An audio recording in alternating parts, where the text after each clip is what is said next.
And the stream is live. It's all yours. Thank you. Welcome everyone tonight who's watching, and welcome administration and city council members and those who are being appointed to authorities and commissions tonight, or just commissions and committees and authority. This is the Williamsport City Council meeting. It's Thursday, May 28th, 2020, a little bit past 6:30 p.m. We're meeting remotely again. We'll go to item 1 on our agenda, approval of city council minutes dated 5/14/20. Is there a motion and a second?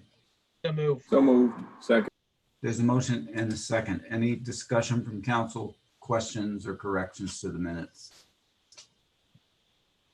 Hearing none, Mrs. Frank, take the vote, please. Mr. Yoder, Yes. Mr. Mackey, Yes. Mr. Pelisi, Yes. Mrs. Katz, Yes. Mr. Banks, Yes. Ms. Mill, Yes. Mr. Allen. Yes. Thank you, Mrs. Frank. Motion passes 7-0. We'll move to item 2, limited courtesy of the floor. We've had no requests tonight. And we'll move to item 3, appointments. Mr. Allison, we have, because we have the public comment that people have been emailing. Are we doing that later, or is that Yeah. being done now? No, we're going to do that as customarily as we do at the end. All right, just making sure in case, because I know that, there might have been some confusion. So I'll just wait then for that. Thanks. Okay, thank you. Appointments then, we have Williamsport Water and Sanitary Authority, and we'll ask the mayor to present that, please. Good evening, President Allison, Vice President Mealy, members of council, administration. Before you, you have for consideration Laura Templeton to the Williamsport Municipal Water and Sanitary Authority. She's an active, invested member of our community and has extensive knowledge in this area, and believe that she would be a very valuable asset and member of this board. Thank you, Mayor Slaughter. This was Ms. Templeton was interviewed by the ad hoc committee of City Council, the committee that we set up that is constituted by the whole of City Council to interview particularly to this authority because of its unique position and oversight of probably the most important city infrastructure that we have, our water and sanitary infrastructure, as well as its tie-in to the levee.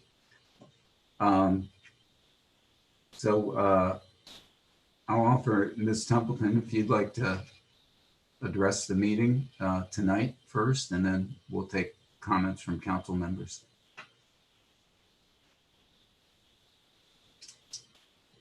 Right.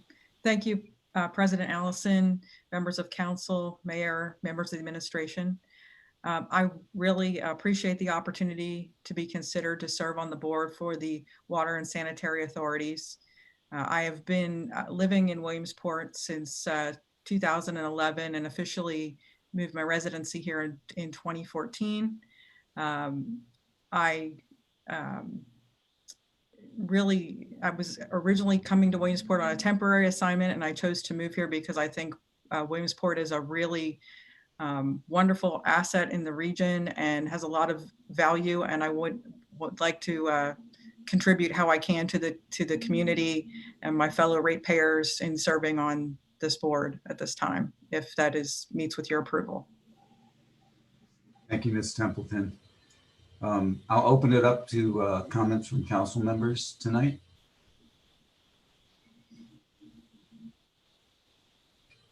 Oh, Mrs. Katz? I think I can speak for so many people here that we really welcome you, Laura, and we thank you very much for stepping forward with this. And I think you're going to be an asset to the authority. So thank you again. Thank you, Ms. Katz.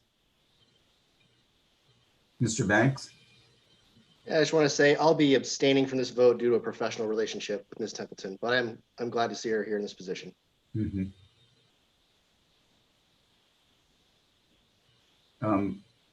I can just say that having known Ms. Templeton since she got here, actually, I believe we met earlier. I remember having lunch with you and another council member, and you were very open to our community and a desire to be involved. And you've proven that out over the years by the many different organizations and areas you've volunteered your service in, not business related, but community service minded. And that's exactly the temperament and nature of the people that we prize to put on our authority, because it is such an important position and affects so many people, not just in Williamsport, but in the region. So, I was very happy to see that you were being put forward, and the interview was good. You were questioned, and your knowledge already of the infrastructure and your background with an engineering firm all coincide together to meet my approval, and I'm sure all of council. But if others would like to speak.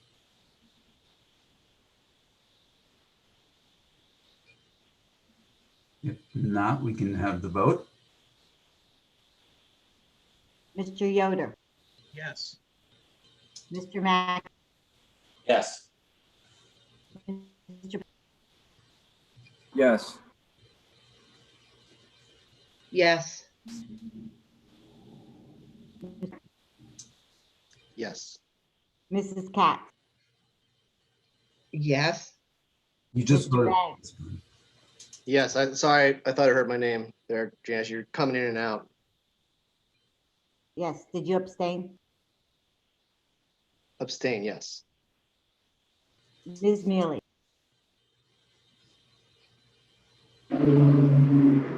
Yes, Janice. Mr. Allison, Yes. Thank you, Mrs. Frank. Motion passes. And welcome aboard to the Water Authority and Sanitary Authority. And we wish you all the best, Laura. And we do a lot in conjunction with that particular authority. So we'll definitely be seeing you again. Yes, thank you for your vote of confidence in approving the appointment, and I look forward with continuing to work with all of you and the city and the authority. Great. You can have a good evening, and you don't have to stick around. Okay, thank you. You too. Take care. We'll move to Blighted Property Committee. We have two appointments here.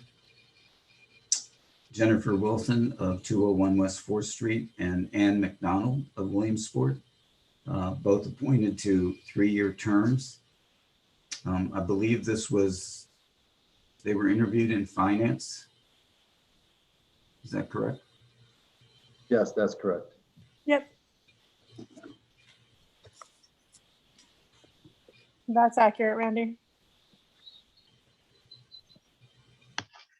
Okay. Are there any comments from Finance Committee or anyone from those interviews? I can address it, Randy, if you'd like. Sure. Sure. The Finance Committee had a pleasant discussion with Ms. Wilson and Ms. McDonald, just regarding the role of the Blighted Property Committee and sort of what they thought that they would bring to the committee. Both women are exceptionally thoughtful, and I think well placed in their roles professionally, as well as within the city to make good decisions within the Blighted Property Committee and push for building a better community through property improvements. Mhm. It seemed clear that they both had a grasp of how important a beautiful community, a well-maintained community is to a sense of civic pride. And I think that is kind of key to that committee. As everyone's aware, we amended that particular ordinance a couple of months ago, to add a few more positions from, of citizen positions in Williamsport. And so these two will be taking those two newly created positions. The one question I did have, and I'm not certain whether the city clerk or the mayor had time to review this, but both of these women's terms are expiring at the same time. And we had discussed whether or not they should be appointed to slightly staggered terms. Did anyone have a look at that? I'm fine with staggering. I didn't take a look, but if we want to stagger, I'm okay with that. Okay. I had Adam take a look for me, and the ordinance just reads citizens at large 3-year terms. So I guess we could adjust. Austin, will we be able to adjust it, or do we have to appoint them to 3-year terms then? Simultaneous 3-year terms, if we appoint them both today? So I'd have to pull up the ordinance, but if the ordinance, or if the article actually says that the appointment should be for 3-year terms, then that would be the length of the term that they should be appointed to. Okay. I think that's something, as we revise future committee and commission ordinances, we That should, is, yeah. Yeah, if that's the language, then that's how it goes. But I think we do need to bear in mind staggering in new members so that we have, so that we don't lose a bunch of members at a given time. But all of that said, Mr. Allison, we had a very productive conversation with both women, and I believe the finance committee, while we don't vote on this, would generally recommend both of them for appointment by council to the Blighted Property Committee.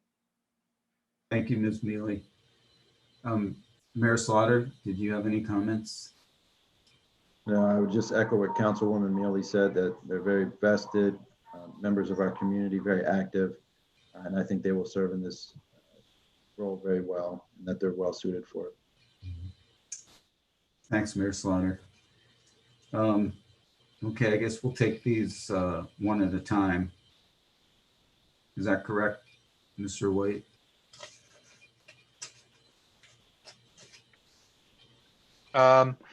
Yeah, I think to have a clean record, you should take them one at a time. Is there a motion and a second to approve of Jennifer Wilson? Or So moved. Second. Motion and a second. Any more comments or questions? Hearing none, we'll take the vote. Please, Mrs. Frank. Mr. Yoder, Yes. Mr. Mackey, Yes. Mr. Pelisi, Yes. Mrs. Katz, Yes. Mr. Banks, Yes. Ms. Mealy, Yes. Mr. Allison. Yes, motion passes 7-0. Thank you, Mrs. Frank. And we'll move to Ann McDonald. Her appointment to the Blighted Property Committee. Are there any comments from finance or the mayor on this particular one? I would echo the same thing. Okay. Ann is another valuable member and vested in our community. Thank you, Mayor Slaughter. Okay, hearing no other comments, we'll take the vote. Please, Mrs. Frank. Do we need a motion for Oh, that? we need a motion. You're right. So moved. So moved. Motion and a second. Mr. Yoder, Yes. Mr. Mackey, Yes. Mr. Pelisi, Yes. Mrs. Katz, Yes. Mr. Banks, Yes. Ms. Mealy, Yes. Mr. Allison. Yes, motion passes 7-0. And last but not least, we'll move to Brandon Park Commission. Spring Moore of Market Street, Williamsport, appointed to a 4-year term. And Mayor Slaughter, would you care to address this? Sure. Good evening again. Good evening. Spring is another very active a vested member of our community. She has children that are also very active in our community. She's a teacher in the school district, involved in many different facets of the district, from Odyssey of the Mind to graduation to all types. She's an English teacher. She's fantastic. And so I think, again, that she would be a valuable member of Brandon Park Commission. And I thank her for her willingness to serve. Thank you, Ms. Slaughter. Ms. Mealy, Finance. The Finance Committee gave Spring Moore a once over too. And we agreed with Mayor Slaughter that Spring would make an excellent addition to the Brandon Park Committee, or the Brandon Park Commission. We did have some discussion about the somewhat extensive demands that the Brandon Park Commission can at times make on members. That is to say that we do often ask that commission members help with events in the park, and that it's not necessarily just a monthly meeting. There's clearly a lot of good work to be done in the park, and I think that Ms. Moore, especially given the timing of her appointment, that she'll have the rest of the summer to sort of get familiar with the position before the school year begins again. She will be a definite asset to the commission. Thank you. Ms. Moore, good evening. Would you care to offer any comments? Or? Good evening. I'm excited for the opportunity to be able to be a part of something that is so positive in our community, such a resource for young and old alike, and to serve the community in this respect and regard. It's an honor just to be considered. So thank you for thinking of me. Well, I think I can speak for everyone. We're grateful to have quality people like you step up and be willing to serve and donate your time for a natural resource like Brandon Park that is enjoyed by many people in the city and outside of the city. So we're thrilled to have a good team there. If there's no other comment. Thrilled to be part of it. Great. We'll talk about it. Mrs. Katz. Bonnie, you're muted.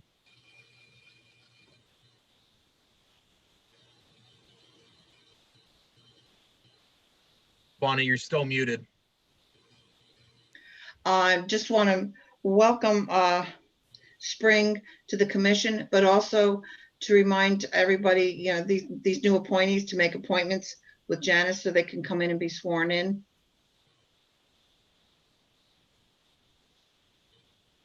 Thank you, Mrs. Katz. Good point. Janice, you can help facilitate that. If you would, please. Well, Okay, I think we're ready for the vote, Mrs. Frank. do we need a motion? Oh, yes, we do. Thank you. So move. Second. Motion and a second. Mr. Yoder, Yes. Mr.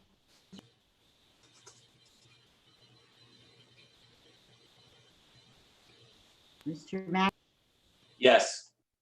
Mr. Pelisi, Yes. Mrs. Katz, Yes. Mr. Beck, Yes. Ms. Mealy, Yes.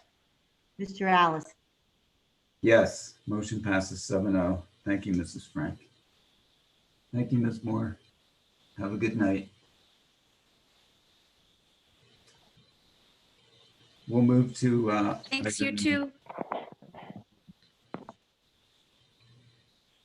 move to item 4, resolution amending the mayor's proclamation of March 13th, 2020. We're back again. Is there a motion and a second? So move. Second. Okay, let's talk about the amendment tonight. Are there additional thoughts on how we should construct this in any different way? I've thought a little bit about we're going to be moving at some point from yellow to green, would we need or have to put language in there that we would coincide with the governor's recommendation on the level that we're at, so that we don't have to specifically have a separate meeting to address that, to get that up and running as soon as possible? Mr. I'm Yoder? not, Oh, I'm sorry.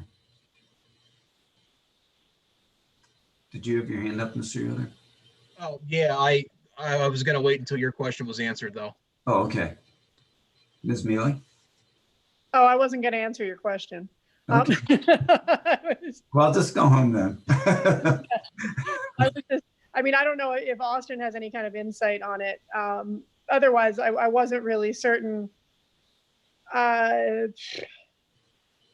don't know, and I'm not sure it's actually entirely clear yet what the green phase is going to involve. But I don't think it's an entirely green light go situation, right? There are still some It's not. restrictions. Nah, Exactly. he switched it up. There's like there's occupancy limits. There's still, I think, specific types of businesses that are closed. So it's more restrictive than I think we initially thought, but Yeah, so I mean, I guess I'm wondering if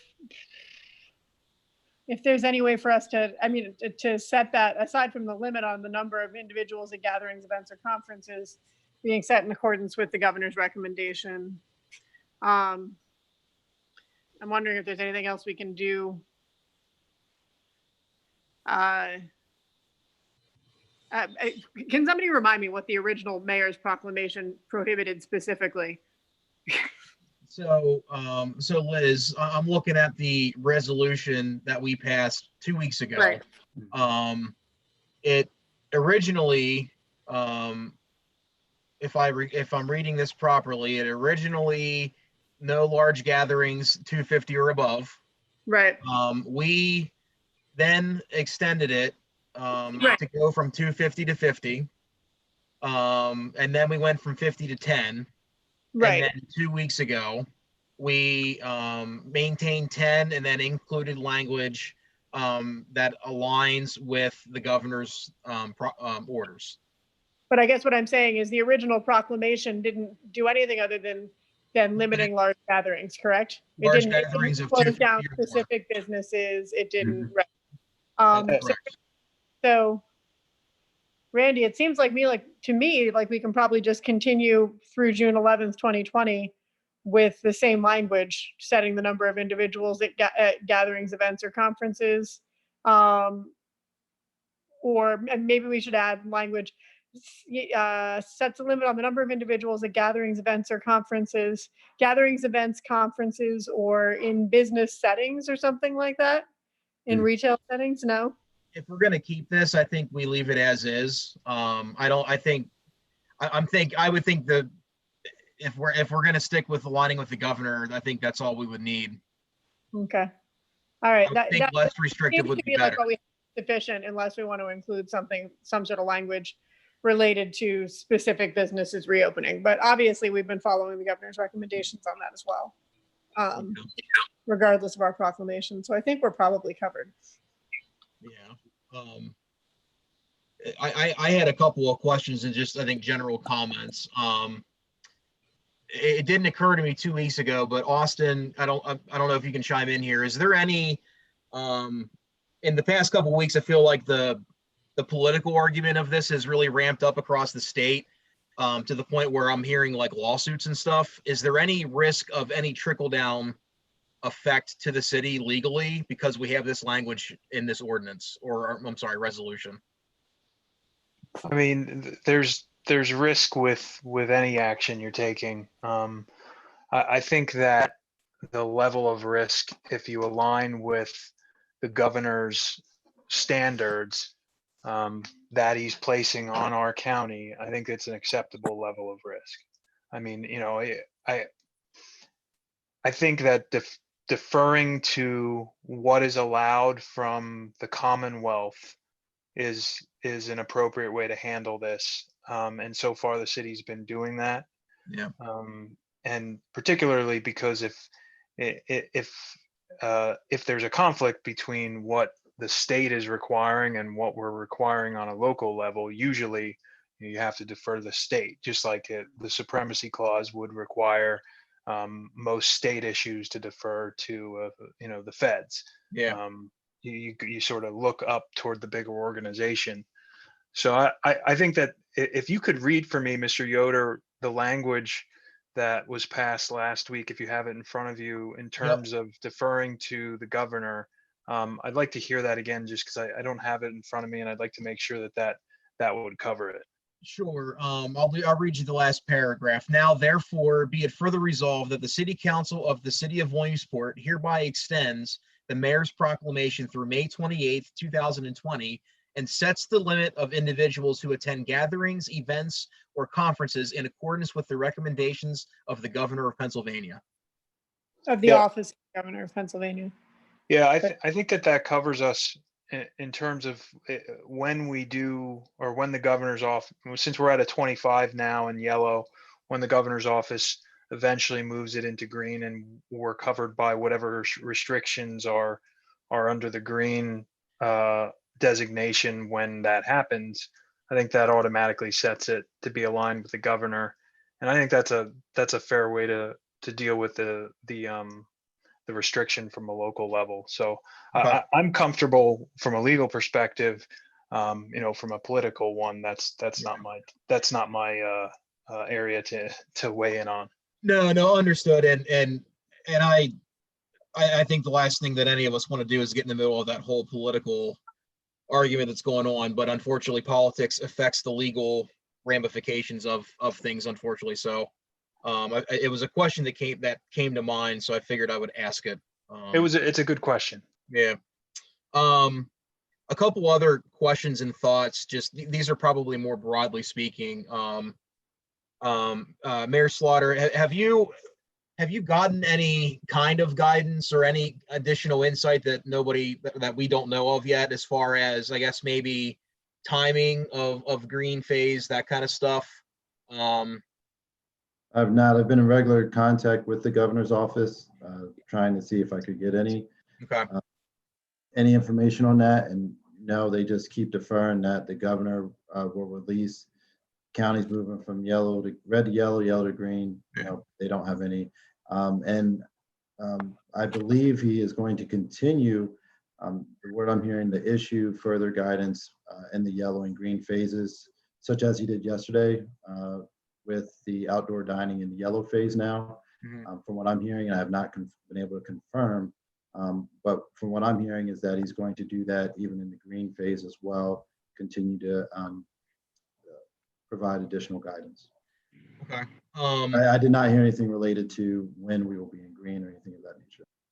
Yeah, no, and that's fine. I mean, is there anything that we all as a group here should be doing that we're not already doing to maybe get some more guidance? And the reason I'm asking, it's not a political question. I'm just, as we think about the next few years, and I think dealing with the ramifications of what we're experiencing, I think the more information that we have and the sooner we have it is going to help all of us in our planning efforts, financially, economically, from a public safety perspective, across the board. So, I mean, I know that we've all, I think, written letters to our elected officials. I know you have on your own as well, Mayor Slaughter. Are there any other tactics that we should be leveraging to try to, I think, maybe push the governor for some more clarity to aid our planning efforts? Are you asking me specifically or everyone in general? Everyone in general. So just thinking out loud here. As I said, as far as for me, I've been in regular contact with the governor's office, asking, if there's anything they need from us, letting them know what we're doing here. As far as Williamsport, obviously I can't speak on behalf of the entire county, but I do keep them updated on what we are doing here, some of the measures and things that we have in place, with Chief Hagan and Chief Killian and our transit and all of that nature. So Personally, I don't know, what more we could be doing, I could be doing administration wise. We are regularly updating them and letting them know what's transpiring. And, there's, I don't see anything additionally that we could be doing other than to continue to keep them updated on what we are doing. And quite frankly, we are, we've been proactive from the very beginning of this. And I absolutely think that the measures we put in place early on has helped, keep our numbers, relatively speaking, on the lower end. The only other thing, this is probably more of a broader, longer term thing, but over the weekend I was kind of looking into, I think, some more longer term planning items that other counties and municipalities and cities have been doing for I think almost like a recovery response. And there were some really interesting plans that I had found, and that I think would be valuable for the city.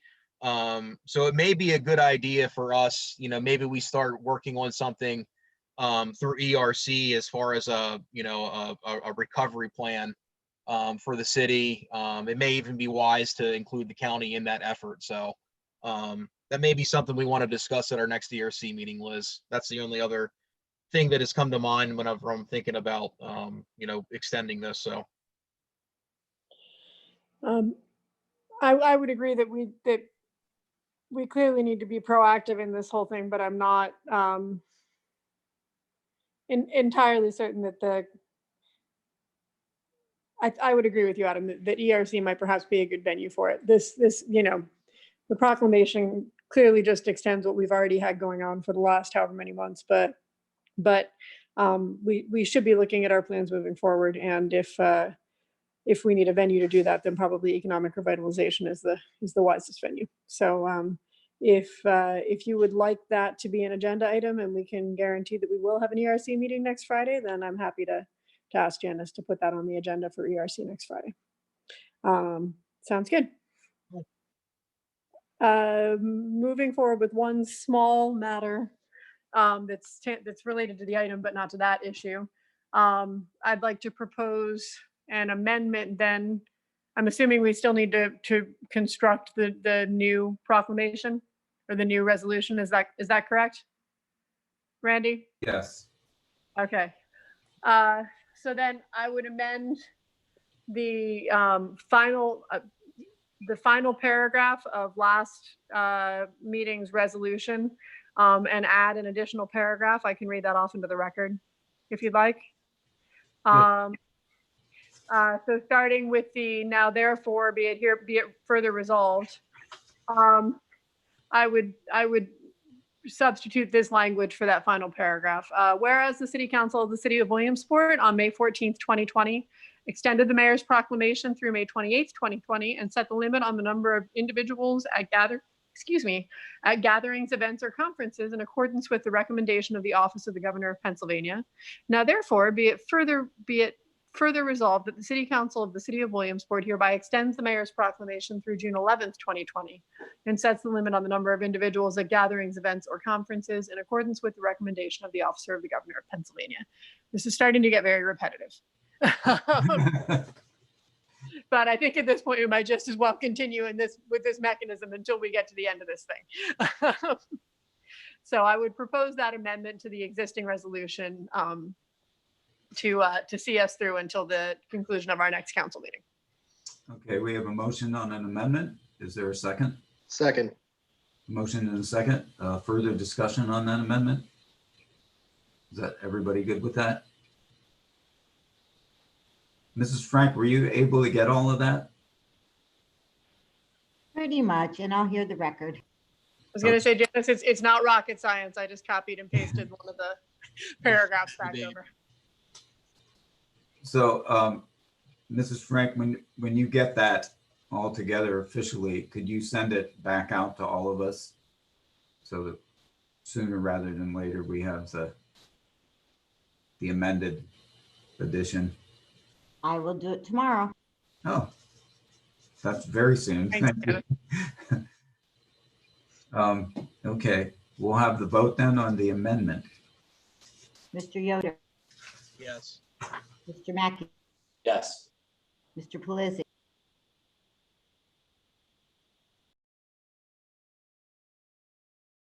Mr. Pelisi, Yes. Mrs. Katz,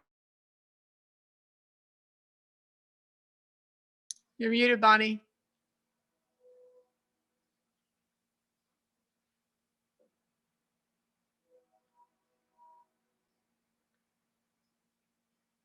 Mrs. Katz, Okay, something happened to my computer. Yes. Mr. Banks, Yes. Ms. Millie, Yes. Mr. Allen. Yes. Motion passes 7-0. Thank you, Mrs. Frank, and thank you, Ms. Mealy, for doing that work there. We'll carry on now with item. We have to vote on the resolution. Oh, we have to vote on the resolution, yes. So we had a motion and a second on that. Could you take the vote on that, please, Mrs. Frank? Mr. Yoder, Yes. Mr. Mackey, Yes. Mr. Pelisi, Yes. Mrs. Katz, Yes. Mr. Banks, Yes. Ms. Mealy, Yes. Mr. Allen. Yes, and that motion passes 7-0. Thank you, Mrs. Frank. Now we'll move to item, what is that, 5? Resolution of the Williamsport City Council authorizing the submission of application for funding from the RACP grant. Would you please read that in short form, Mrs. Frank? Resolution of the Williamsport City Council authorizing the submission of the application for funding from the Commonwealth of Pennsylvania Redevelopment Program, $1,000 for the Bowman Field Crosscutters Stadium renovation, Phase 2, amending grant agreement 300-166. Thank you, Mrs. Frank. Is there a motion? So move. Motion and a second. Mr. Pavlak. Good evening, President Allison, member of council. The resolution before you is to give council's approval to submit a formal application to the Commonwealth of Pennsylvania for the RACP program for a Bowman Field Stadium renovation Phase 2 project. As indicated in the resolution, this grant will be used to fund stadium renovations, including work that was worked on earlier this year in the third base clubhouses for visitors and umpires, a press box expansion, along with an upcoming project for a video board scoreboard. With the project nearly completed, or the renovations recently completed, we're looking to go through and submit this application to the Commonwealth to secure the funding necessary to complete the funding for the entire project. As indicated in the resolution, what we're looking to do is to amend a previous RACP application or grant award that was used to fund the bleacher replacements, the first base deck addition, and other improvements with this resolution and the $600,000 that the governor of the Commonwealth approved to be released. Included in the packet are tabs 1 and tabs 2 from the application, along with the RDA 300 and 301 forms, which outline the project itself, along with the funding for the project. This resolution was reviewed by the Finance Committee on Tuesday. Thank you, Mr. Pavlak. Ms. Mealy? Yep. This resolution was reviewed by the Finance Committee and forwarded to the full body of council with a positive recommendation. It's mostly a paperwork item, as Mr. Pavlak sort of alluded to. the procedure with redevelopment and capital assistance program grants is that you submit a short application, receive notice of your award, and then you submit the huge application that has, I believe it's 17 parts according to Joe, and takes quite a bit of time, so that basically you don't waste time on the full application until you know for certain that you've secured the funding. It's a slightly backward strategy that was put in place a couple of years ago. And then of course we're trying to tack this into a grant previously received for the same general work a couple of years ago. So this is mostly just a paperwork sort of standard thing that we would have to accomplish after receiving a grant.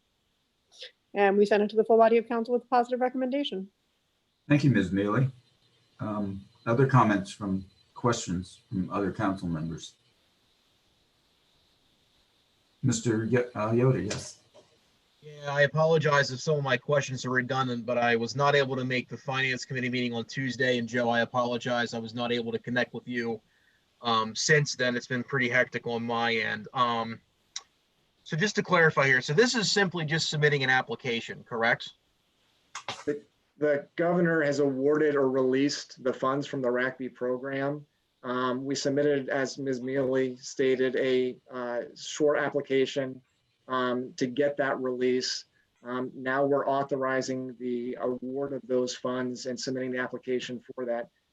There are a variety of tabs, and I think that it's in the 17 to 20 tab range, where the Commonwealth will submit specific information in this formal complete application, which is what we're looking to do now. At that point, we'll have the project funds secured, but that won't stop any requirements to go through any formal bid process or council award of the projects that are anticipated with this award.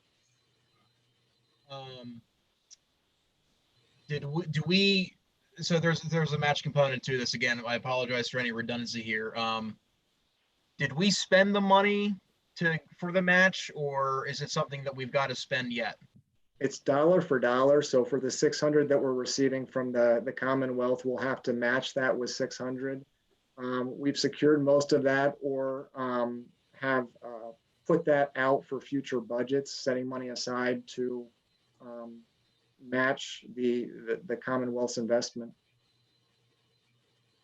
So we're partially funded, but we're set in the next year to have the full funds in place. Okay. So there's a bidding process coming up, correct? There will be for the remaining component to the project. Who's handling the bidding process? That hasn't been established at this time. We'll work on that as we. What's that? When will it be established? We'll have to do that here in the near future. I'm not sure. We'll get together and come up with that process.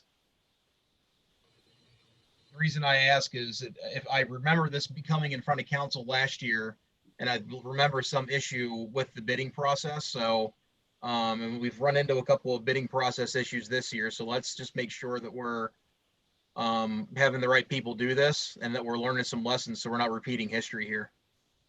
Sure. A couple of other higher arching questions. I know it's a little bit of a crazy time, but I guess, do we have any kind of idea what's the long-term status of both the crosscutters and Major League Baseball with the Little League Classic? Do we have any kind of detail on how long each of these, do we have any kind of longevity clarification on either of these? The only one I can state at this time is the crosscutters. I can't speak to their future interest, but their lease agreement does expire, I believe, here at the end of 2020, in October 2020. So negotiations shall be coming up for that here shortly. As for Major League, I believe that they would have, this is just my opinion, that they have a vested interest in remaining here with the connection of Little League. So I don't expect that to be a event that fizzles out here in the near future. But again, I can't speak on other organizations' behalfs. And I believe the MLB Classic has an additional 2 years after this year. Is that, Austin, is that correct on that? I think it's definitely in for next year. I mean, in terms of what has come across my plate and what I've seen, I can't recall whether or not it's on for 2022 as well. I believe it's an option for 2022, if I'm remembering correctly. So I'm assuming we're prepared to lobby like heck to keep the crosscutters here, number one. Number two, hopefully negotiate a little bit of a more favorable contract. Yeah, I've been in contact with MLB and the crosscutters both, obviously.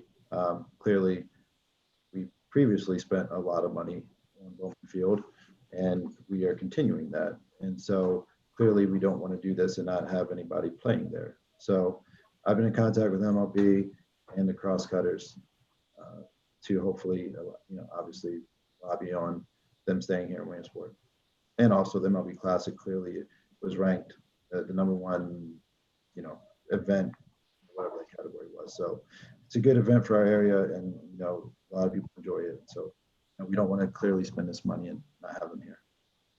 Okay. One last initial question here. What outstanding renovations or additional costs are going to be sunk into this once this phase is completed? Are there any other phases hanging out there? Are there any other improvements that are on the books to be done in the next few years? Or is this it? There were a few items that were in the current lease agreement with the crosscutters that were requested. There were 4 phases under the 4-year term of the agreement. We've completed nearly all of them. I think that there may be one big ticket item related to office space in the team store. But I think that that's something that we'll need to include in any negotiations as we move forward. I know one of the areas was possible field lighting.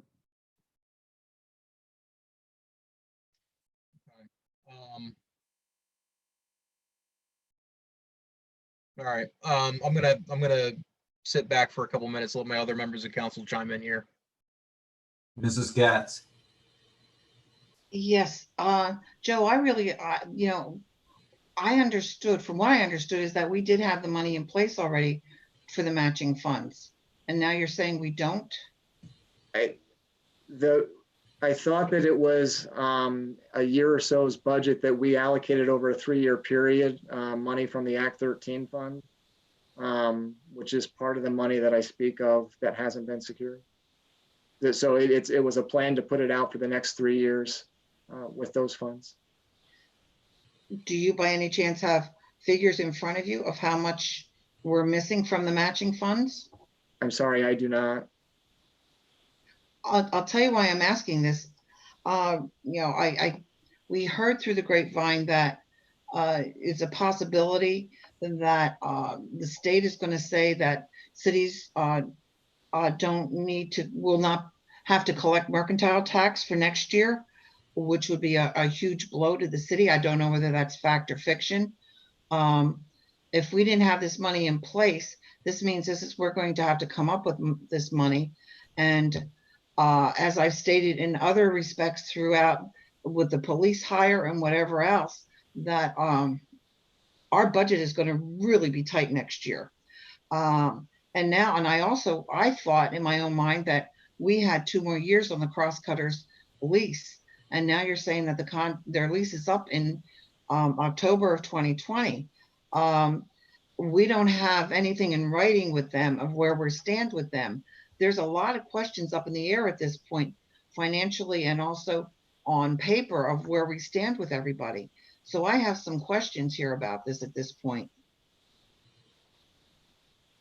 And there's a lot of variables, obviously, with the ongoing negotiations between minor league baseball and MLB. So there's a lot of things floating out there that, we're working on to say, listen, obviously we would like crosscutters to be here, and if not, another team. So we have to see how the minor league baseball negotiations go with MLB, and then then work with MLB and the crosscutters for MLB Classic. So there's a lot of moving parts on this one, but we are in regular contact to, as I said earlier, to lobby and keep them. Well, the thing is, the scoreboard that we have right now, I know, let's see, Adam isn't here, Adam Winder. That I do know every time that there's games going on with the scoreboard we have now, it costs us a lot of money because it goes down at every game, from what I understand. Or is it for rain? I don't remember, but it's still costing us a lot of money with the old scoreboard. So I understand where we either have to repair, replace, or something. But what scares me is if we're going to not bring in enough tax revenue, and we don't have this money in place for the scoreboard, which in turn, I thought this grant was strictly for the scoreboard. And as it turned out, it isn't.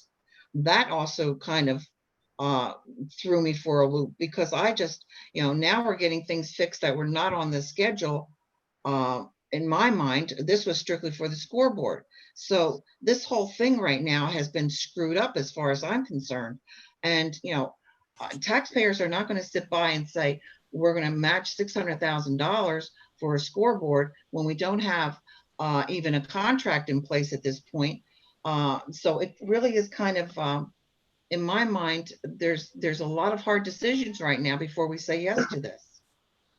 Well, Senator Yaw's office did reach out to me back in, January to see where we were and what was happening with the scoreboard. I mean, that was a piece that he did go to bat for us on this RACB grant, clearly prior to the current administration, and he wanted an update to know where we were. So that was a key piece of securing this RACB. And I did. I know the governor and Senator Yaw both put their necks on the line for the scoreboard, but what turned out is somebody wrote the grant wrong, that it didn't come out for the scoreboard. Other things are put into place at this point, which now, who wrote the grant and why was this not done correctly? Can I step in here for a sec? The total amount of expense that we're envisioning in this phase for Bowman Field is 1.25 million, which is a $650,000 match against a $600,000 expenditure of RACP funds. And so the scoreboard is estimated, I believe, to account for about half of that, which would be the totality of the RACP funds, the 600,000. And then the remaining improvements that we had included in the grant application initially and now, I believe, were to remind me, Joe, but weren't they to locker rooms and office areas? You're partially correct there. It's actually the flip, though. The scoreboard is used for matching funds, and the clubhouse renovations and the press box expansion were used for the RACB funds. If you split out the 600 into 650, and part of that will go to the 650 will go towards the construction work of the renovations that have been done. But the dilemma we're in right now is if we don't go for this money, then we're still spending that money and not having any additional to complete the $1.25 million project. Right, precisely. But yeah, so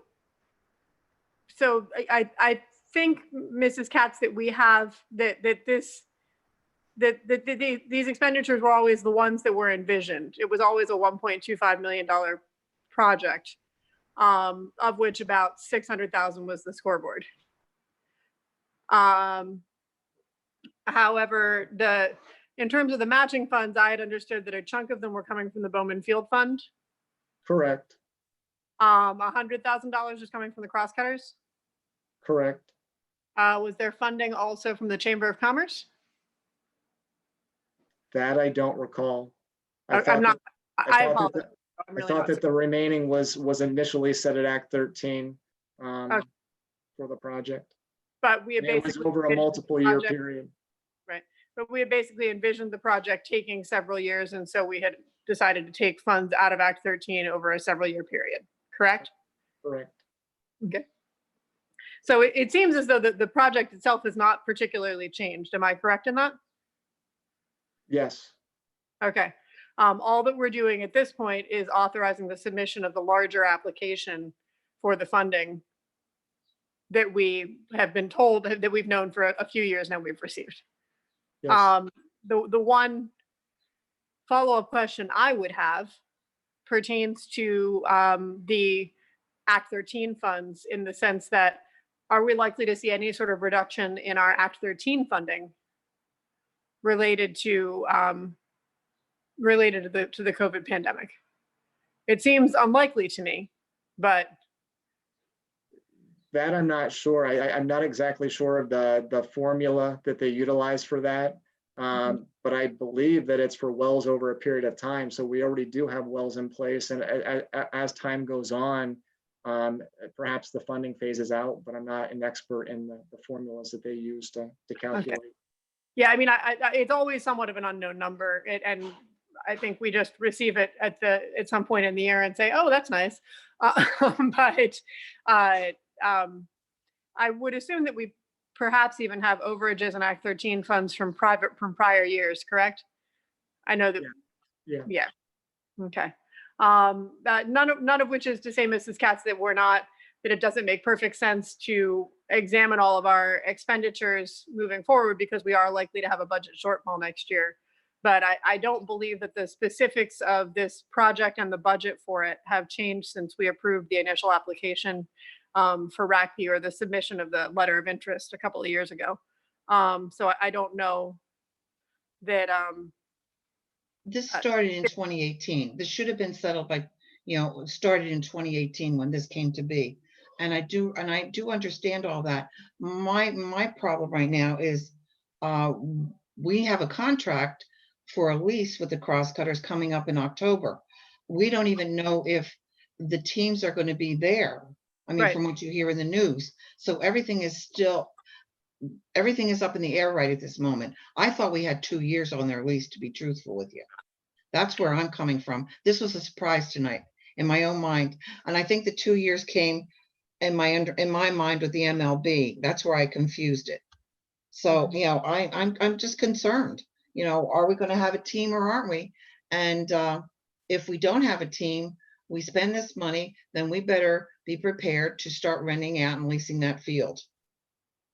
I think, I mean, we've always known that we are in a tenuous position with the Crosscutters and a minor league team, one way or the other, because and I never liked our negotiating position there, but I don't think that it has changed substantially, with the exception of some of the upheaval we've heard around Major League Baseball discontinuing some minor league teams in the last year or so. I think the MLB Classic puts us in a slightly better position vis-a-vis other minor league teams in the U.S., but that's very unpredictable. But I would agree with you, Mrs. Katz, that we need to find other uses for the field, just simply from the outset. It is an underutilized asset of the city, in my opinion, at this point, anyway. And the more uses we can find that are compatible with one another, the better off we'll be. Mr. Yoder, did you have your hand up? Oh, Mr. Mackey hasn't gone yet. Mr. Mackey? That John, you're muted, man. Thank you, Councilman. That brings up a good point. What Councilwoman Mealy just said, and maybe the mayor could speak to this a little better, is if the worst case scenario happens that there's no team there and we want to start utilizing this facility more than we currently do, what does our agreement with Major League Baseball look like, and what we are allowed to do and not do? Because I feel like in having some just cursory conversations with Gabe over at the Crosscutters, it sounds like Major League Baseball is pretty restrictive on what they are allowed to do with that field. If there happens to be no minor league team, for example, if Major League, cuts the Crosscutters and there's no team there, then I think that's an area we have to reach out to MLB and say, want to have the MLB Classic, but for the other, months of the summer, in spring, we need to be able to utilize the field to how we feel. It'll create additional negotiations. Right. Well, that's something that we definitely need to do then. And I would also really like to hear from the ownership group and find out what their commitment level is. Obviously, we all want the crosscutters to stay. That's the best case scenario. But if they're not here anymore, we also need to, I would really personally like to know the commitment from the ownership group to really try and get another team in here. So, I mean, I don't know if those are, I'm assuming those are discussions that we're having, so. Yes, they are. Yeah. Mr. Yoder? Yeah, no, it seems to me that there's a couple of just unanswered questions as far as, I guess, funding impacts, managing the RFP or the bidding process, what have you. I don't know. It initially seemed to me like it may be a good idea to hold off on this for 2 more weeks until we can get some clarity around that. But I don't know what kind of time we have left on this. We've already gone through a number of extensions on trying to determine how to go through the project, whether we should have a sub-grantee, i.e. the crosscutters, or what other processes we may follow. I think that the state's wanting to get this done. Otherwise, I know we'll be looking at requesting another extension, and I can't say where they would stand at that point. When's the next time this comes before council then, if this passes? I was asked to get this 2 weeks ago after council agendas were already put out. I was asked to have this on the last agenda. No, I don't mean this. Like, so we pass this, okay? That we submit the grant, we go through the bidding process. When's the next time that this specific item will come before council again? Will it be to approve or award a contractor, or what's the next step in this for council? It would be to award the work under this grant. So the scoreboard would be the next component that would come before council. All right. When are we going to have any kind of clarity on who's going to run that? That's a massive concern. I think that the administration can meet and discuss and perhaps give that information to council in the near future, Mayor. Yep. Mr. Mackey? Yeah, I think it would also be good to know just how short we are too on the funds, on the matching funds, and are we actively looking for any other sources of money to help us get to that magic number that we need to be at? Sure. Ms. Neely, you mentioned the chamber. Maybe the chamber would like to kick in some money for the scoreboard. I'm not entirely sure. I'll have to look back through my files, but I believe there might have been a small amount of money in there from the chamber somewhere. But if Mr. Poplar doesn't recall it, maybe I'm thinking of another funding phase for this same project. Yeah. But either way, I remember while I can't speak to the timing for some of the funding arriving, I remember that we were anticipating the funding being in place at some point through existing revenue sources. And I think that continues to be the case. Yeah, and for this and for future things, having that information in front of us would be helpful. I don't know if it was brought forward to finance committee or not. I don't have it, so seeing that and knowing that ahead of time would be valuable. If I'm missing it, my bad, but. Just to maybe add a little context from my involvement with all of this, because I was on finance committee when this started. It's been a long process, and it's tempting to look at all the complexity now and be frustrated with it. However, there have been obviously things out of our control, not the least of which is the pandemic. Secondly, I think we were all blindsided by the talk of MLB actually moving on this minor league. Now, of note, it was major league franchises that were pushing this. It was not the hierarchy of MLB, but this has been like discussed for a while, and the franchises, particularly a few, had been really pushing this for a long time because it's a cost-saving measure to them, and to consolidate the minor leagues. So it didn't seem to be gaining a lot of traction, but at some point there must have been some kind of tipping point because it happened quickly.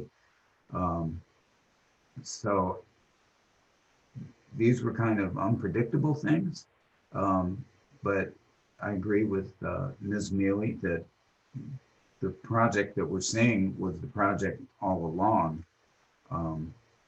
And now the funding numbers that you referenced, Mr. Yoder, as far as the cities, and yeah, we do need to nail that down. At one point in the process, they seemed to be pretty clear and sure, and everything was set up. But again, after a couple failed bids, things got even muddier. The problem with the RACB grant is, and not that it, let's just be honest politically, if you apply for a grant, get awarded the grant, and then don't take the grant, it's probably going to be a long time before you get another one.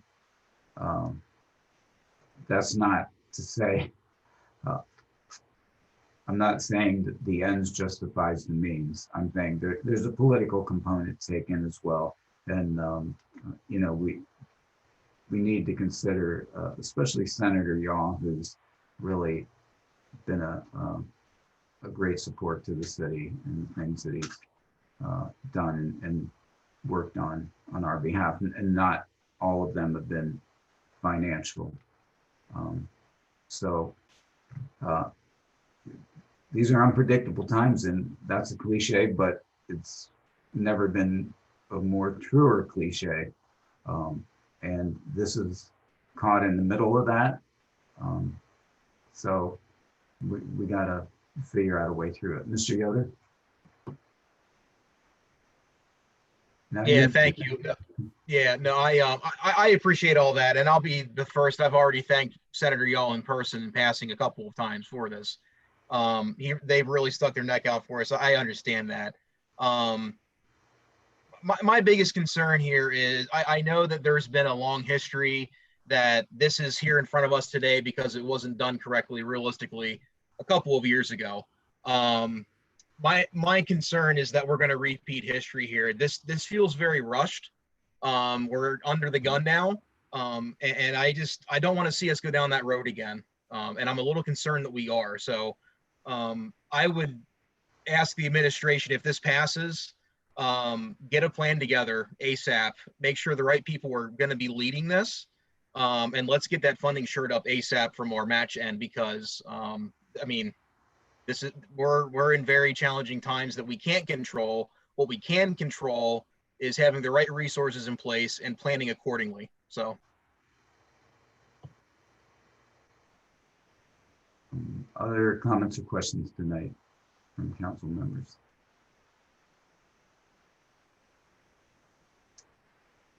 Hearing and seeing none. Mrs. Frank, on the motion, please. Mr. Yoder? Oh. No. Mrs. Frank, one moment, please. I did want to add one other thing. This grant, the RACB money itself, cannot be spent on anything else. We can't pave streets with it, or, and I'm not trying to be facetious or anything, but we use acronyms and talk about these grants as if everybody understands what they are and how they work. But just to be clear, it's not money that we could allocate to some other project. I'm sorry, Mrs. Frank, go ahead. Mr. Yoder, No. Mr. Mackey, Yes. Mr. Pelisi, Yes. Mrs. Katz, Yes. Mr. Banks, Yes. Ms. Mealy, Yes. Mr. Allison. Yes. And motion passes 6-1. Thank you, Mrs. Frank. And thank you, council. Very good discussion tonight and all good points. And we need to do good work to finish this out. I'm going to move to item 6 then, except for filing. Finance Committee meetings of March 3rd, 2020, public safety meetings, March 3rd, 2020, public works meetings, minutes, March 17th, 2020, ad hoc water authority minutes, February 23rd, 2020, Veterans Memorial Park Commission, March 9th, 2020. Is there a motion? So moved. Second. There's a motion and a second. Are there any comments or corrections tonight? Hearing none on the motion, please, Mrs. Frank. Mr. Yoder, Yes. Mr. Mackey, Yes. Mr. Pelisi, Yes. Mrs. Katz, Yes. Mr. Banks, Yes. Ms. Mealy, Yes. Mr. Allison. Yes. Motion passes 7-0. Thank you, Mrs. Frank. Announcements. The next regularly scheduled city council meeting will be held on Thursday, June 11th, 2020, 6:30 p.m. Remotely, probably. Upcoming meetings, Monday, June 8th at noon, Planning Commission, Tuesday, June 9th, 11:30 a.m. Public Safety Meeting, 1 p.m. Finance Meeting, 2:30 p.m. Public Works Meeting, 4 p.m. Ad hoc on City Hall. Wednesday, June 10th, 3:30 p.m. O&E Pension. Thursday, June 11th, 7:30 p.m. is our council meeting. I don't see ERC on here.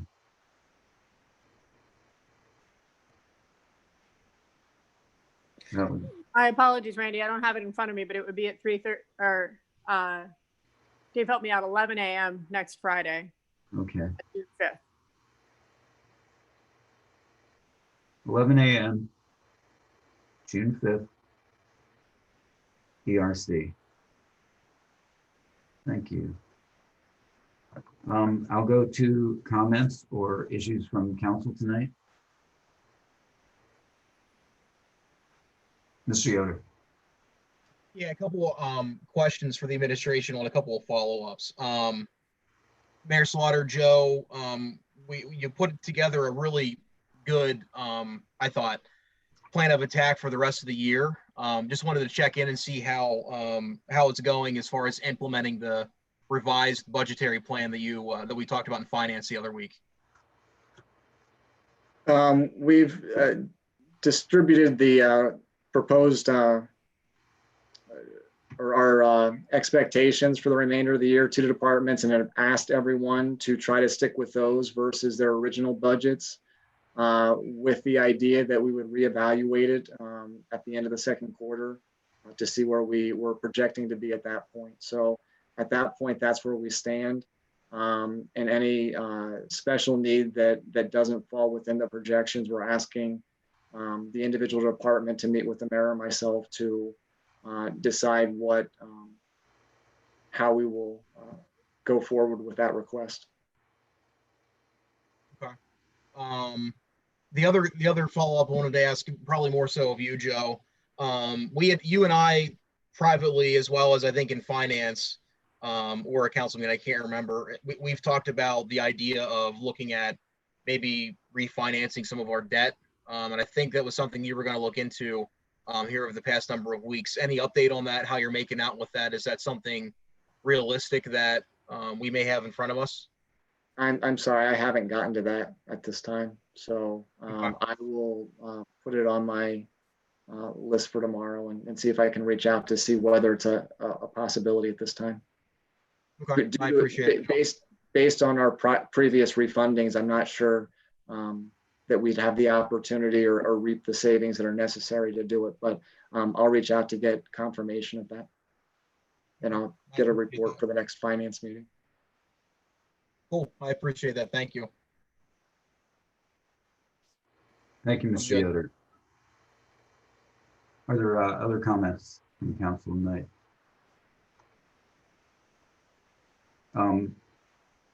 We've had a little bit of discussion or discussion about the context that we have had from people in the public about the summer program and the pools and all that. And okay, I want to say it's a fluid situation, but let's go for the low-hanging fruit. We are aware of the need for the administration is everybody wants the best for our city through this this pandemic and its effect on our community and locality. We've I'm not going to say erred on the side of safety. I think we've especially in the beginning and in those phases tried to be diligent about being safe, not just for the city government, but far beyond that for our whole community and our area, really, because pandemics do not respect or know anything about geographical or municipal borders. It's a disease that just spreads regardless through any community. So in that sense, Lycoming County is in this together, but the city being the population center, we've had to take extra steps. We felt, and I think they are prudent in many ways.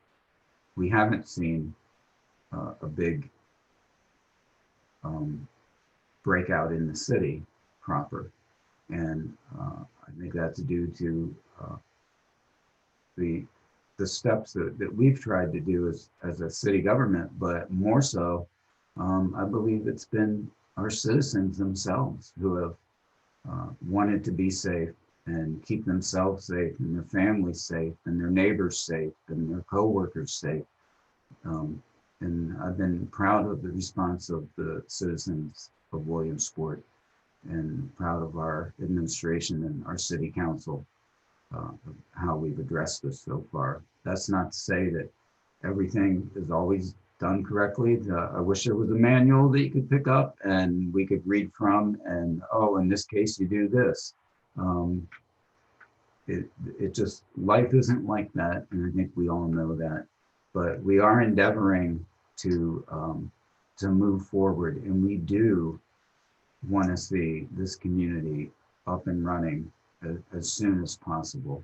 And we are working on that. And the summer program, we realize is near and dear to a lot of people's hearts. And it's for a lot of different reasons. It's been essential over the years for the health and welfare of our youth and their families. So we haven't taken this lightly, and we're not going to going forward. I think everybody can be assured of that. And if any other council members have anything to say about that, that's fine. But I think, that's, I think I'm speaking for a consensus of council on that. And I'm sure the administration as well, having worked closely with them on all these issues. If there's no other comments from council, I'll move to the administration tonight, Mayor Slaughter. No, I would just echo some, what you said there, and really thank all of our community members and, businesses and know, there's been so many people step up to the plate during these times, and it's been unbelievable the support that they've given each other and what you've seen throughout the community during these times. It's been, you know, nothing short of, you know, heroic. And so I appreciate it. I know we all appreciate it. The only way we're going to get through this and continue to transition from yellow to green is to continue to work together. And as you said, Councilman Allison, these decisions are not made lightly. They're very difficult decisions, but we absolutely have to err on the side of the health and safety of our community. And so as we make these decisions, that's first and foremost in our minds. And in my mind is the health and safety of our community. So I do appreciate, you know, everyone stepping up to the plate though, and really putting us in a position to transition from yellow to green, most likely within the next few weeks here. Thank you, Mayor Slaughter. And you brought up, I guess I would, sorry, I just had. I'll be right back to you, but I wanted to touch on the one point you said about our businesses. You know, I did not include them, but they are a huge part of the sacrifices and the things they've done to help our citizens in this city work through this. So kudos to them as well. Back to you, Mayor Slaughter. Yeah, and I would say that just to remind folks that we aren't completely out of the woods. You know, the way that we continue to move forward is to continue to work together.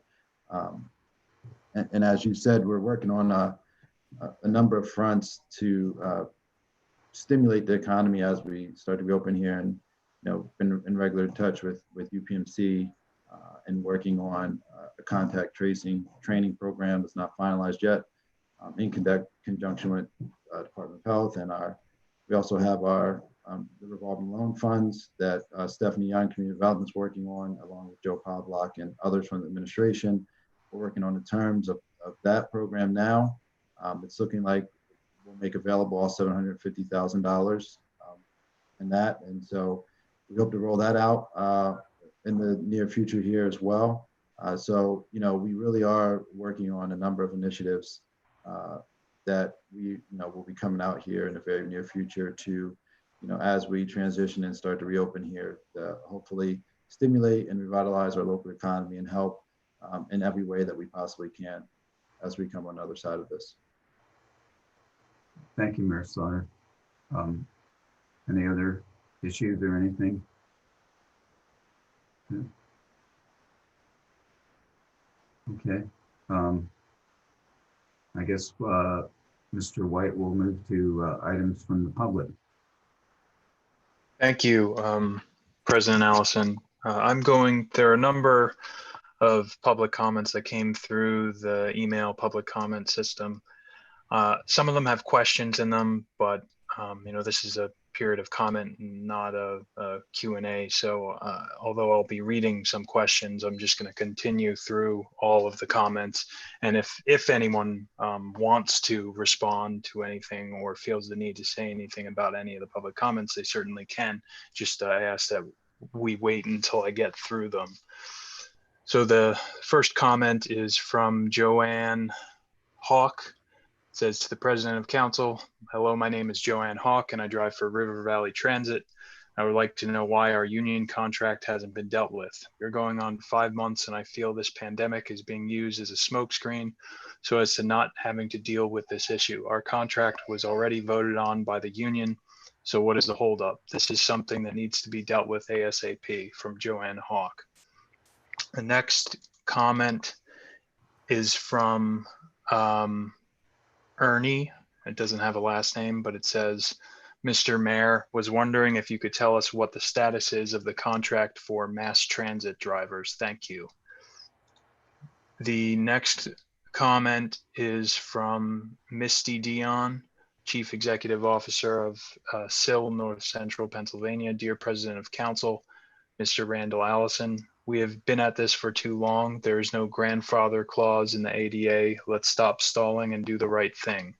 North Central PA ADAPT demands that Williamsport City Council moves forward with the previous bids for the non-segregated accessible rear ramp and elevator at Williamsport City Hall now, or prepare for arbitration. Respect our existence or expect our resistance. City Hall for all. The next comment is from Jody Bainey on East 3rd Street. President of Council, Mr. Randall Allison, 30 years is long enough. We want access for all. The members of North Central PA ADAPT demand that City Council moves forward with bids for the non-segregated accessible ramp and elevator at Williamsport City Hall. Act now or prepare for arbitration, respect our existence or expect our resistance, City Hall for all. The next comment is from Jane Harner of Blooming Grove Road. President of Council, why is it that after 3 years of developing, investigating, researching, and accepting bids that cost the city more than $150,000, why has there still been no progress yet on a new ramp for access to City Hall? North Central PA ADAPT demands that Williamsport City Council moves forward with the previous bids for the non-segregated accessible ramp and elevator at Williamsport City Hall now, or prepare for arbitration, respect our existence, or expect our resistance, City Hall for all. Next comment is from Tima Cummings, Community Supports Navigator of Sill, North Central Pennsylvania. Dear President of Council, Mr. Randall Allison, North Central PA ADAPT demands that Williamsport City Council moves forward with the previous bids for non-segregated accessible ramp and the elevator at Williamsport City Hall now, or prepare for arbitration, respect our existence, or expect our resistance, City Hall for all. The next comment is from Karen Koch, Advocacy Coordinator, Sill, North Central Pennsylvania. North Central PA ADAPT demands that Williamsport City Council moves forward previous bids for the non-segregated accessible ramp and elevator at Williamsport City Hall now, or prepare for arbitration, respect our existence, or expect our resistance, City Hall for all. When you advertise public meetings and cancel them, please share this on your website. Example, Board of Health meeting 5/21. Was a bit surprised that during this pandemic this is canceled. It seems like an appropriate time to share health-related info with the public. P.S. As the ADA assures civil rights, it was adopted by the U.S. Constitution, hence no grandfather. And then the final message is from Kathleen Dunkelberger of East 3rd Street in Williamsport. I'm to President of Council. I'm a registered nurse for almost 30 years and have worked in all phases of healthcare, including as an advocate for people and families affected by disability issues. I've been following the news on the City Hall issue, and I'm appalled that despite the ADA regulations and laws that this continues. It is baffling to the community, and the resolution is simple: City Hall for all. I'm employed in Williamsport as an education nurse and am associated with a number of disability organizations. Please do the right thing and end the senseless battle which was already won decades ago. You're making already challenging lives more of a challenge and probably wasting time and money on an issue that in the end you will lose. Kathleen Dunkelberger. And that concludes all of the public comments that were received through the email public comment system. Thank you, Mr. White. That concludes our regular agenda. I need to announce we're having an executive session afterwards to discuss some public safety and health issues. I'll entertain a motion for adjournment. So moved. Second. All in favor? Aye. Aye. Aye. Thank you.